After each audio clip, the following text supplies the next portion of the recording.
Então, nós vamos falar hoje sobre Filipenses.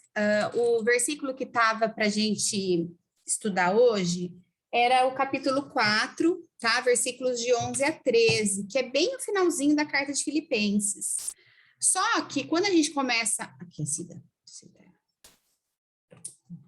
Quando a gente começa a falar de algum assunto, eu gosto de dar uma introdução, né? É bom sempre a gente ler, a gente às vezes esquece também em que época que foi escrito, qual foi o propósito, para quem foi escrito, tudo isso é muito importante e nos ajuda a ter um entendimento melhor, né? Então, quando eu comecei a fazer esse resumo, né, da carta de Filipenses, eu me deparei com um assunto muito importante que fala sobre a implantação da igreja, né? E eu falei com a Ana, se eu me prender nesse assunto, porque o Espírito Santo, ele vai dando a direção que ele quer, né? A gente vai ver, inclusive, nessa carta de Filipenses, que Paulo queria ter ido para um lugar e Deus mandou ele para outro. Então, quem faz os planos é o Senhor, a gente só obedece. Às vezes a gente acha que Deus quer mandar a gente para um lado, ele manda para o outro. Então, a ideia era falar sobre Filipenses 4, mas eu vou me prender um pouquinho numa introdução dessa carta, que tem um assunto bem importante que fala sobre a implantação da igreja, e a gente tem que pensar a igreja como grupo também, né? Igreja são pessoas, não necessariamente um local, né? A Bíblia diz que igreja não é aquela feita por mãos humanas, né? Então, somos o corpo de Cristo, e a igreja acontece muito nos pequenos grupos, porque na hora que a gente chega lá e tem um monte de gente, dificilmente a gente sabe da intimidade de cada um, né? Então, acontece muito em pequeno grupo. Então, a gente estava até comentando, eu com a Ana, essa coisa de que a gente voltou, algumas ficaram, outras voltaram, né? E a gente, com esse esforço de fazer simultâneo, e outras sumiram de vez. Então, assim, a preocupação mesmo da gente estar fazendo a coisa certa, né? Não deixando ninguém de fora, porque na pandemia o nosso grupo, ele cresceu muito por causa da facilidade do online. E, querendo ou não, né? É uma forma de alcançar pessoas, e a gente não pode... abrir mão disso, porque Deus usa de diferentes métodos, né? A gente tem o conteúdo, mas Deus manda o conteúdo e o homem é a estratégia. Quanto maior a estratégia, maior o alcance, muitas vezes, né? Então, como falava muito a respeito disso, que era uma intenção de Paulo, eu falei, bom, vou ficar nesse assunto, porque se eu corresse com esse e corresse com o final de Filipenses, a gente perdia um conteúdo legal, tá? Então, nós vamos falar um pouquinho a respeito do comecinho da carta de Filipenses, como que ela se deu. Paulo, então, ele, falando um pouquinho sobre Filipos, né, que foi o destinatário dessa carta. Paulo escrevia, ele implantava igrejas e depois ele mandava cartas para reavivar. Então, assim, muitas vezes só o fato da pessoa conhecer o evangelho não significa que ela vai perpetuar, né? Muitas vezes vem depois que começa a pessoa É igual dieta, a gente passa dieta, a pessoa sai toda animada, aí chega no dia a dia que ela encontra resistência. Isso acontece na vida cristã também, né? A gente aprende as coisas, mas muitas vezes, até pela força do hábito que a gente tem com outras coisas, a gente acaba se perdendo. Né, eu tava esses dias, minha mãe veio para cá e fazia muitos anos que eu não ficava com a minha mãe sozinha, e eu comentando com ela, falei, nossa, mãe, engraçado que antes de eu me converter, qualquer coisinha era motivo, às vezes até para inventar uma mentira, que era uma desculpa, na verdade, e eu não via maldade nisso. Então, por exemplo, atrasei porque teve trânsito, não tinha trânsito, hoje em dia isso me incomoda demais, né? Então, esses dias aí a gente estava para ir numa festinha, aí não sei quem falou com a gente, eu vou falar que sua mãe ainda está aí, sabe, uma coisa assim, me incomoda muito hoje, porque quanto mais perto de Cristo nós estamos, mais claro ficam as coisas, e mais a luz mostra que está errado, né? Não para a gente julgar ninguém, mas para a gente realmente avaliar se o que nós estamos fazendo está de acordo com a palavra de Deus. O Espírito Santo incomoda mesmo, né? Então, Filipos, tinha o nome original da cidade de Filipos era Cremes, não sei se eu falei certo, mas significava pequenas fontes, pequenos ribeiros. Então, ele era uma cidade muito bem localizada geograficamente, e era uma cidade muito rica, muito abundante em tudo que produzia, tá? E ela foi construída sobre esse monte que tinha abundante dessas fontes de água. E Paulo escreveu essa carta quando ele estava preso, e Filipenses é uma carta conhecida, a Carta da Alegria, né? E, inclusive, são apenas 4 capítulos, e até para a semana que vem, se vocês quiserem ler, né? É uma leitura bem gostosa, e a gente vê, né, a alegria dele mesmo nas circunstâncias de estar preso. A pessoa podia estar se vitimando, olhando as circunstâncias, mas ele não deixava isso transparecer, né? Nid tá entrando. E no final dessa carta, o finalzinho dela fala, tudo posso naquele que me fortalece. Essa frase a gente usa muito, né? E será que a gente tem consciência do que realmente significa isso? Não é uma frase de uma pessoa positiva somente, né? É a certeza de que a nossa vitória, a nossa força, a nossa condição está em Jesus, né? Está em Deus. Ele é o que faz todas as coisas serem possíveis, né? E eu adoro declarar os versículos. Eu acho que se a palavra tem poder e a gente, né, nós amamos a Deus, nós temos que pegar para nós e declarar. Né, quando alguma coisa está difícil, eu estou dando algum aconselhamento que a pessoa está... Eu acho que eu sou bem que nem Paulo, eu gosto de pegar as que estavam no caminho e estão sabe, na dúvida, porque você só traz para a palavra de volta, né? Você traz a palavra e fala assim, declara, tudo eu posso naquele que me fortalece. A pessoa se empodera nesse poder, não no nosso. Que pelas nossas forças, muitas vezes a gente vê muitas circunstâncias, né? Que nem Pedro quando andava pelas águas, porque quando que ele afundou? Ele andou, muita gente, a gente fala, mas caiu vendo Jesus, a gente nem andaria, será que a gente daria esses passos na água, né? E ele quando ele olhou para o lado, ele viu o tamanho das ondas e a força da tempestade, foi quando ele afundou.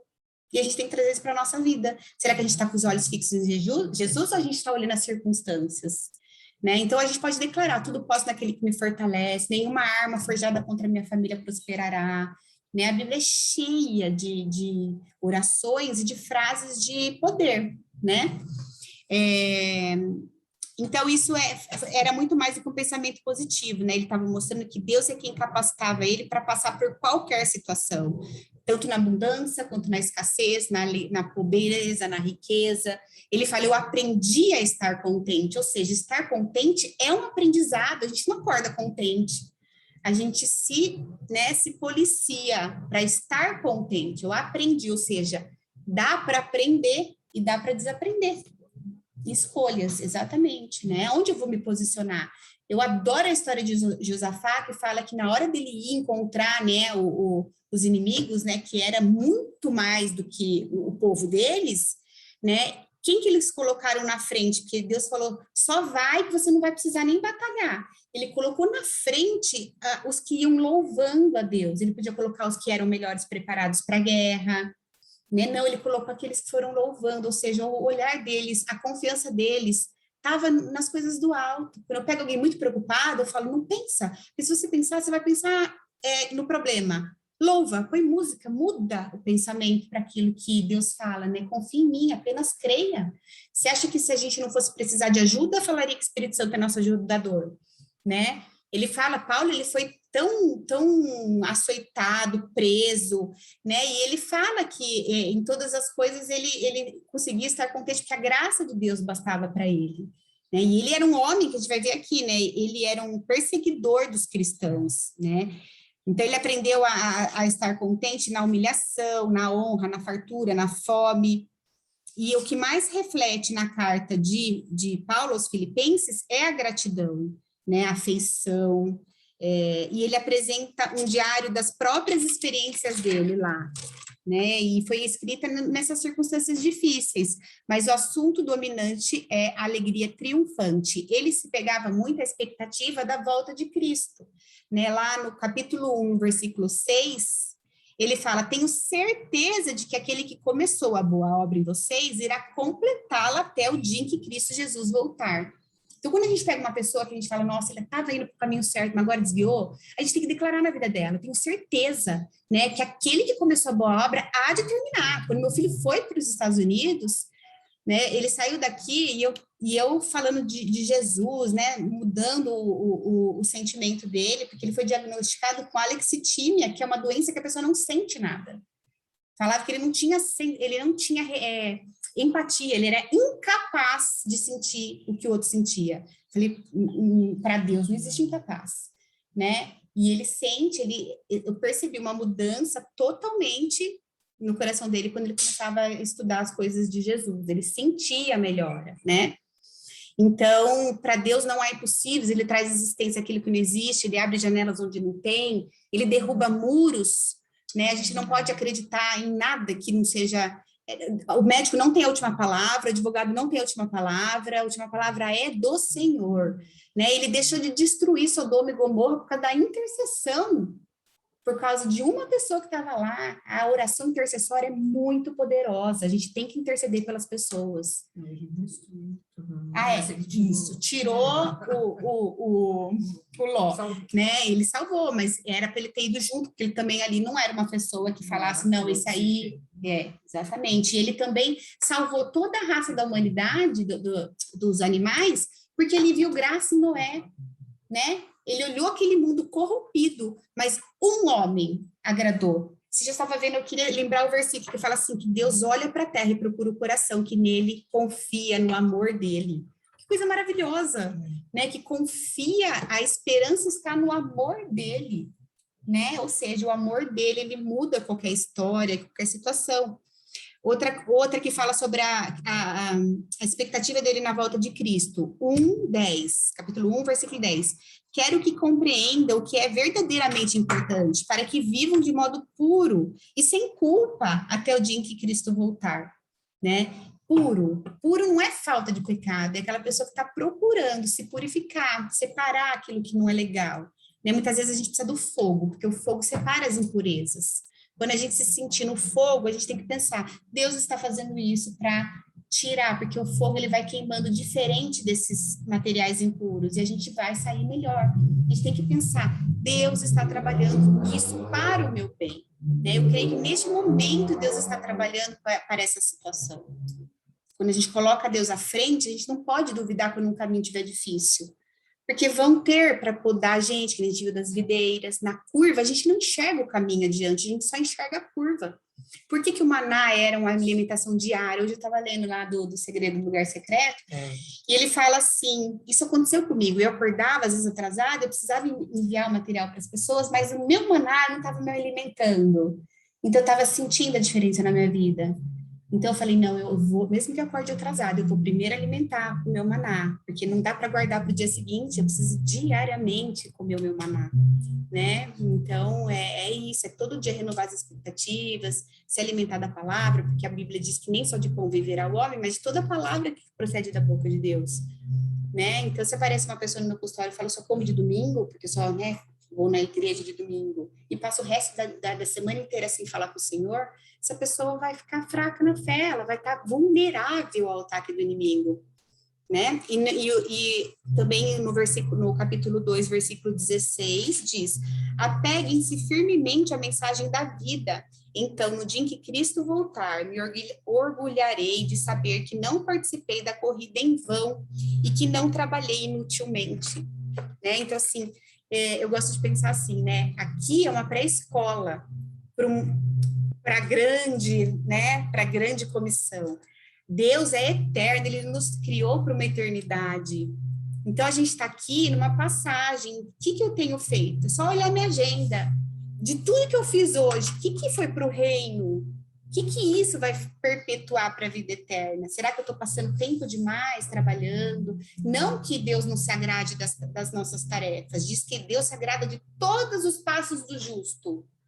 Mas em todas as coisas a gente pode glorificar Deus. No nosso trabalho, a gente pode falar do Senhor, a gente pode aproveitar uma oportunidade para mostrar o nosso caráter, não precisa ficar só falando de Jesus. Tem várias formas, né? Até tem uma passagem que fala, se necessário, fale.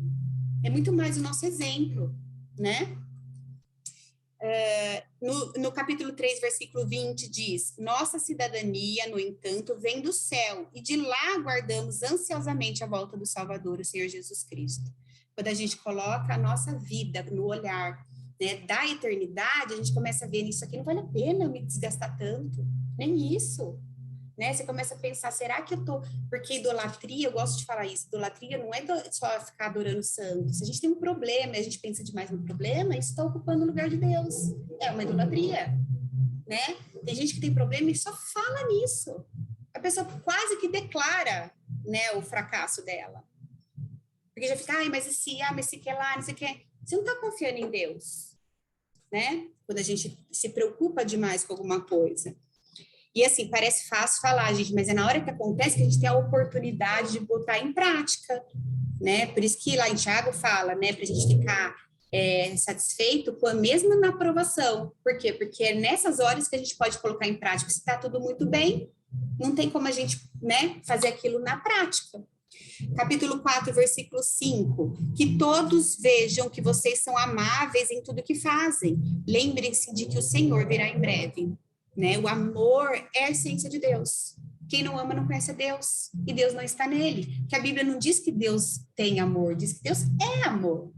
Né? Então, uma pessoa que fala que segue a Deus, mas não ama, ela está enganando a si mesma. Né? A natureza dela não está transformada. E Paulo vai demonstrando também a importância desse relacionamento entre os irmãos, né? Trazendo a visão desses efeitos, dessa união dos membros da igreja. Lembra que uma vez a gente falou que quando a gente deixa de se preocupar com o próximo, é como aquela doença da lepra. A lepra, ela ia desligando os nervos e a pessoa não percebia que ela estava com um membro sem dor, e se ela se machucasse, ela não ia perceber. Quando a gente para de se preocupar e para de doer na gente, que um membro da igreja passa, o nosso corpo está doente, né? Por quê? Porque o braço, se eu ficar com o meu braço quebrado, todo o meu corpo vai sentir. Quando tem aquela pessoa, mas tá bom para mim, eu tô bem, não quero me comprometer em ajudar, porque dá trabalho, né? Eu preciso ver a minha caminhada, como que tá, né?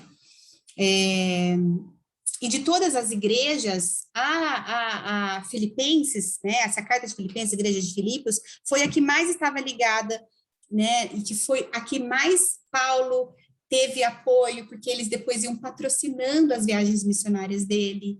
Então, ou seja, ele implantou, mas ele colheu, a gratidão deles foi lá e, né, Deus provê, ele dá a missão, mas ele dá a provisão. Então, às vezes a gente pode pensar, mas e lá na frente como que vai ser? Não enxerga após a curva. Lembra que o maná vem dele, não precisa necessariamente a gente saber o que vai ser. Isso que a Bíblia diz, né? Para cada dia o seu problema. Não se preocupem com o que há de comer, vestir, né? Para cada dia só. E não é fácil, é um desafio a gente não querer se preocupar com o depois, né? Então a gente tem que lembrar que quando Paulo foi querer pregar lá no Ocidente, a ideia dele era ir para a Ásia, só que Deus mandou ele para o Oriente. Então, o programa missionário ele é conduzido pelo céu e não pela terra, é por Deus, não é pelos homens. Então, hoje meu tema era mas Deus me mandou falar de outro, né?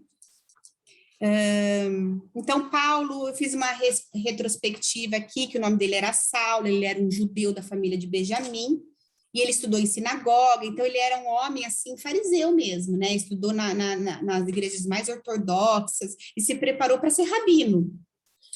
E quando ele terminou o fim dos estudos dele, foi quando começou o cristianismo. Quando ele chegou lá em Jerusalém, já tinha mais ou menos 5.000 cristãos. E para eles era uma afronta falar que Jesus era o Messias. Até porque eu acho que eles esperavam um grande rei que viesse lá, né? Viesse num poderoso. Ele chegou num jumentinho, contrariando todas as, né? O que as pessoas imaginavam. E então ele sentia que aquilo era uma afronta. Ele começou a perseguir, né? Os cristãos. Ele estava junto quando apedrejou Estevão. E até que ele decide ir para Damasco, e lá no caminho de Damasco, a gente sabe que ele vê uma luz forte, ele cai do cavalo. Será que eu fiquei pensando, será que essa caiu do cavalo deve ter vindo disso, né? A pessoa caiu do cavalo, significa tomou né? E aí ele escuta, né, uma voz que diz, Saulo, Saulo, por que me persegues, né? Aí ele fala... Num camelo, né? Porque lá os camelos que eram meio de transporte, né? E aí ele fala, por que me persegues? E aí ele fala, quem é o Senhor, né? Perguntou, e a voz responde, sou Jesus, a quem você persegue. E aí ele fica cego, né? Daí Jesus fala, levante-se e vá para a cidade onde lhe dirão o que fazer. E aí levaram ele pelos braços, né? Ele ficou cego por 3 dias, não comeu, não bebeu. E aí Jesus aparece para Ananias, para ele poder ir orar em cima de Paulo, para ele voltar à visão. E Ananias não queria, a princípio. Falou, o senhor não sabe que ele mata todo mundo e tal. Então, aí também está uma confiança, né? Quando Deus fala para a gente, aquela pessoa, e a gente pensa, aquela lá não tem jeito, não, né? A gente pensa isso. Ou a gente começa a falar, a pessoa não vai do jeito que a gente imagina que vá, e a gente já pensa, já falei que eu tinha que falar, né? Mas Jesus diz, não, é ele. Por quê? Porque Jesus vai usar pessoas que os outros vão falar, pô, se esse aí tem jeito, qualquer um tem. Né? A Bíblia é cheia de histórias, prostituta, cobrador de imposto, médico, pescador, para que a gente pudesse se identificar com algum, né? E aí ele se converte de coração e começa a pregar a palavra, né? Começa a pregar o cristianismo. Então ele se converte e sai fazendo viagens missionárias. Aí nessa segunda viagem missionária, que ele vai com Silas, Timóteo e Lucas, ele tem esse propósito de plantar as igrejas, e ele pensa em ir para a Ásia, Deus muda o rumo, né? Por quê? Porque Deus, ele tinha já uma estratégia, né? Lá na cidade de Filipos, como era essa cidade que a gente já falou que era uma cidade muito rica em ribeiros, em fontes, ela era bem na divisão entre Ocidente e Oriente. Como ela era uma cidade que atraía muitas pessoas por ter riquezas, né, muitas pessoas vinham até lá, então já tinha um porquê de ser ali, né? Era uma rota, né, que Deus foi conseguindo alcançar várias pessoas. Então foi dessa forma que eles entraram na Europa, dividindo, foi um divisor de águas, né, para a história do mundo. E Paulo, ele era um homem que ele enxergava além, né? Fala que ele tinha olhos de faróis altos. Por quê? Porque ele já era um cara líder, né? E só que aí Deus vai usar as habilidades dele a favor do reino. É que nem aconteceu com Mateus, né? Nós estamos estudando Mateus e fala que Mateus, ele era um publicano. O publicano era considerado pelo povo judeu lá um traidor, porque ele trabalhava para oprimir o próprio povo dele, porque cobrava imposto mais caro para ficar com lucro.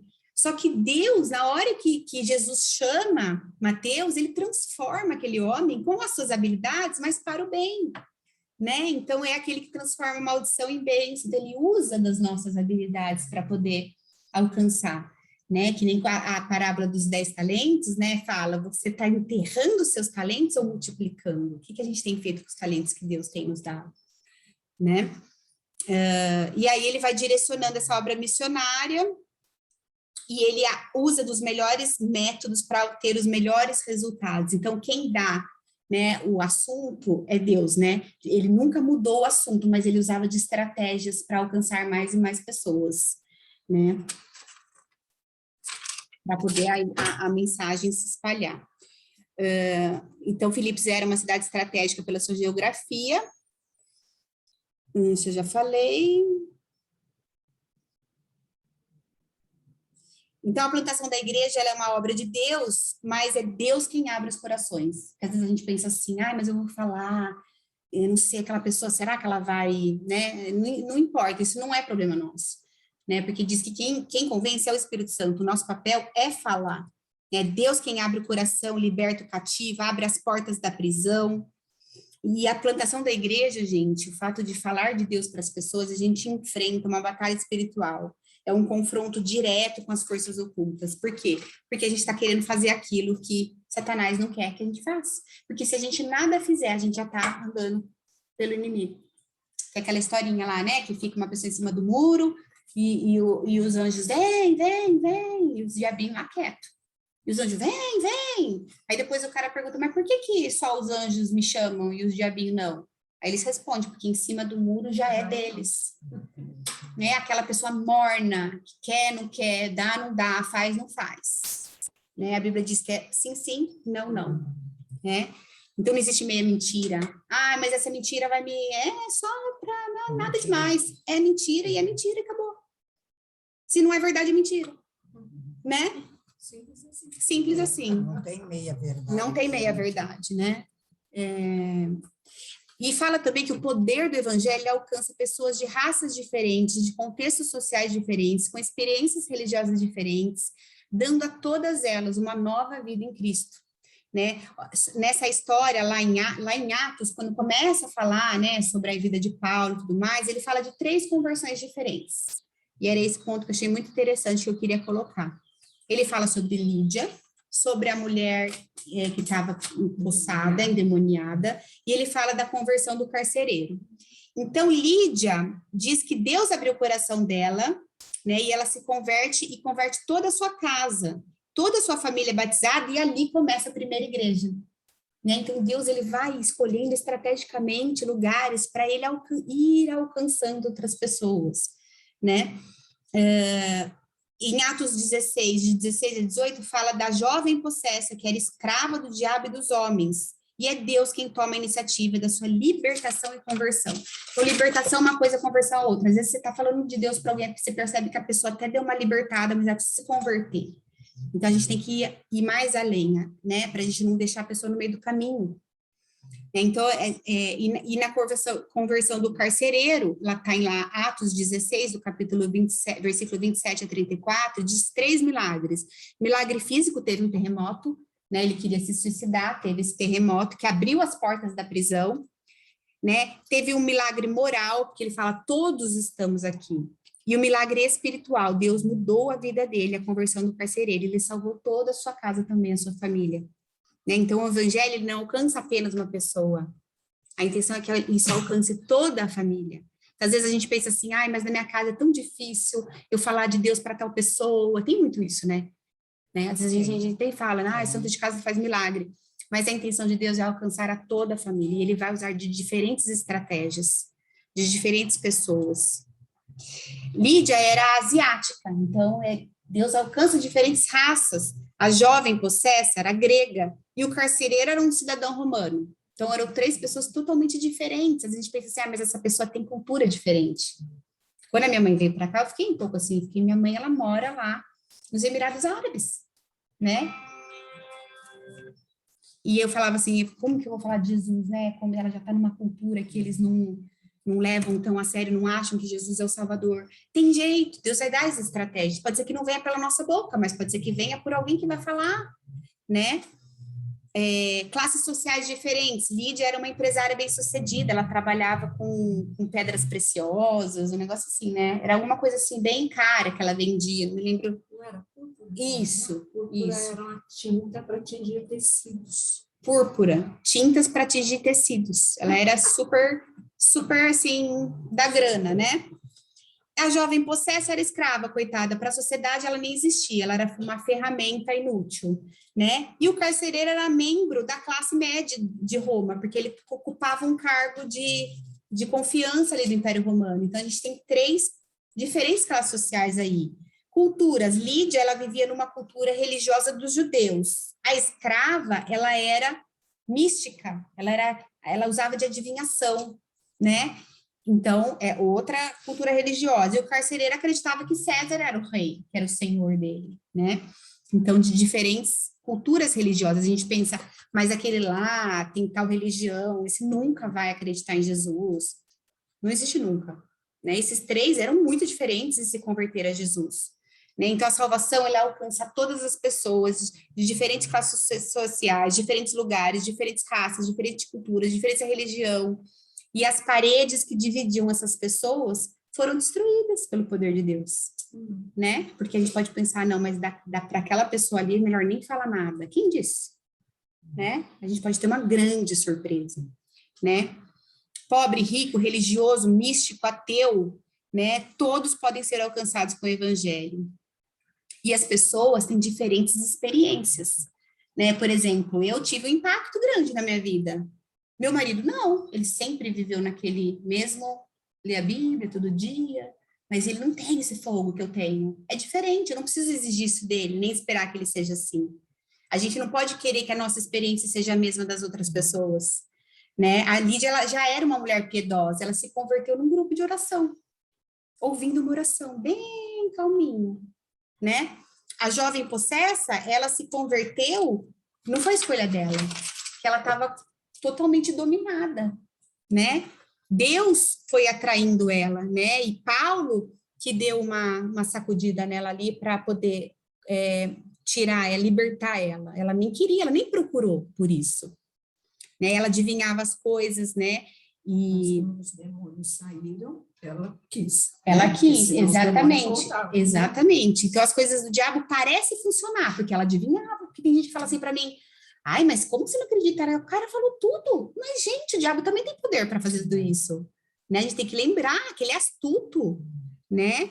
Ele é estelionatário, ele promete liberdade, mas ele causa escravidão. Ele promete prazer, mas ele traz desgosto.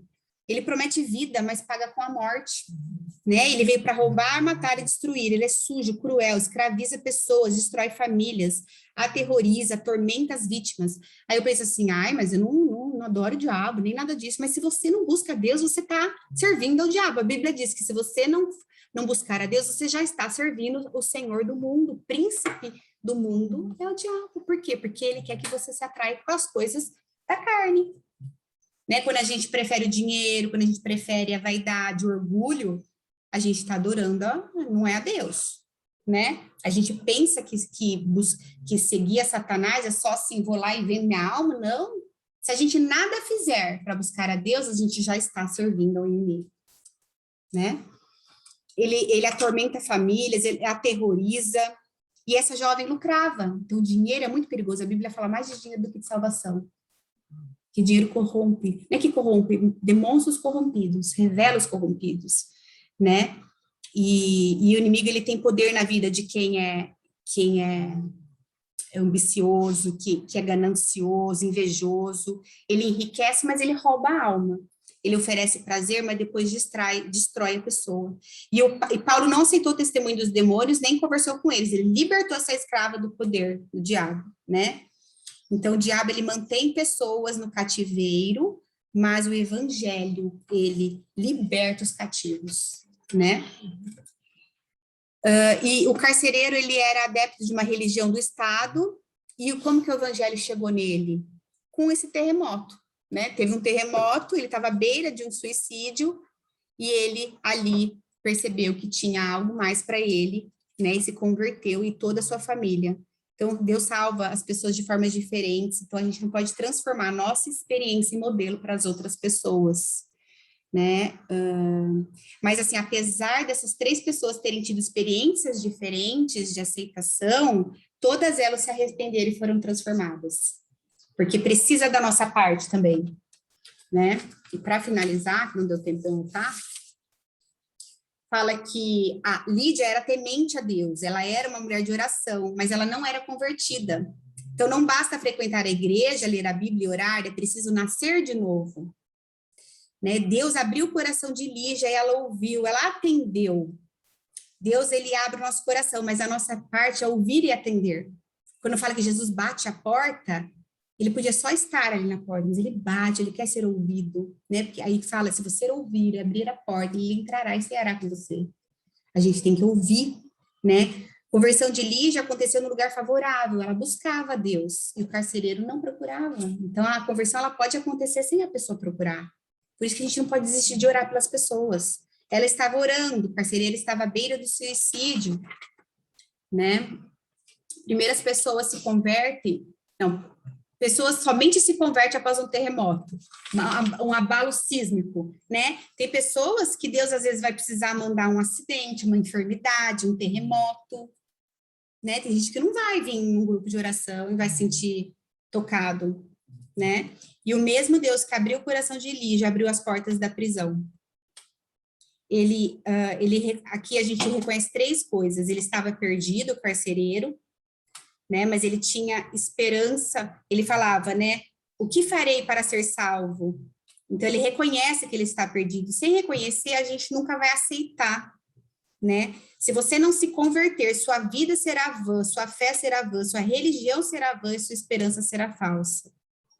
Então, precisamos crer em Jesus, né, na salvação da nossa casa, não há outro caminho. Não basta ser religioso, não é suficiente ter pais crentes.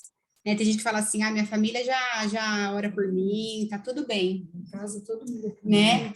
Não é? É o crente 6 horas, sabe? 6 horas por mim, 6 horas por mim, né? É preciso da prova de transformação. A conversão, ela implica em mudança na nossa vida.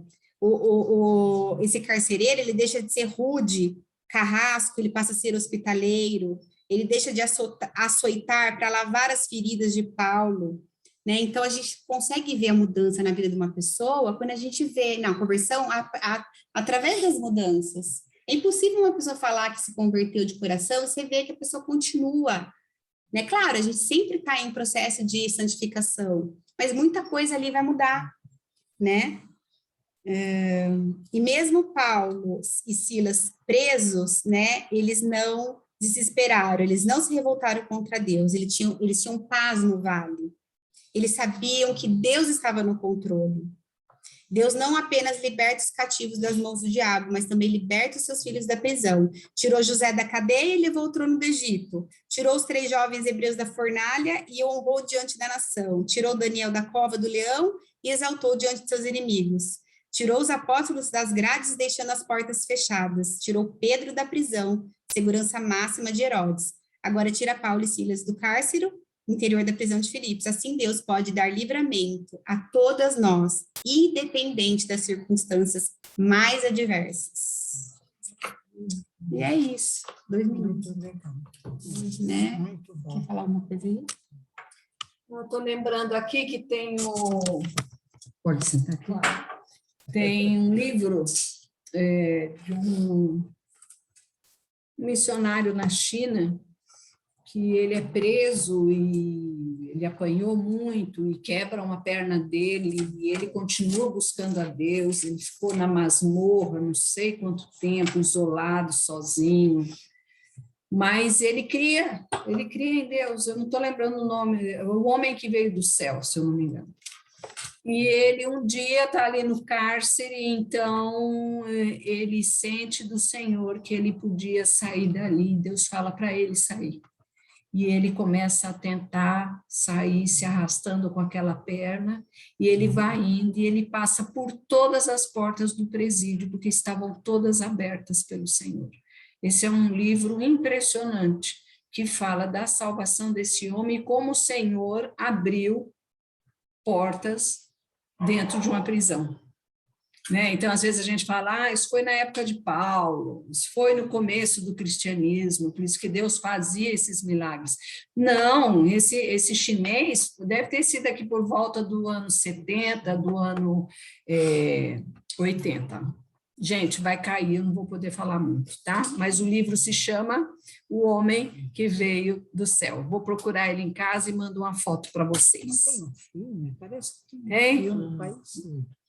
É isso aí, queridas. Muito bom ter vocês aqui. Que bom que nós ouvimos essa palavra maravilhosa, edificou a minha vida e sei que edificou a vida de vocês também.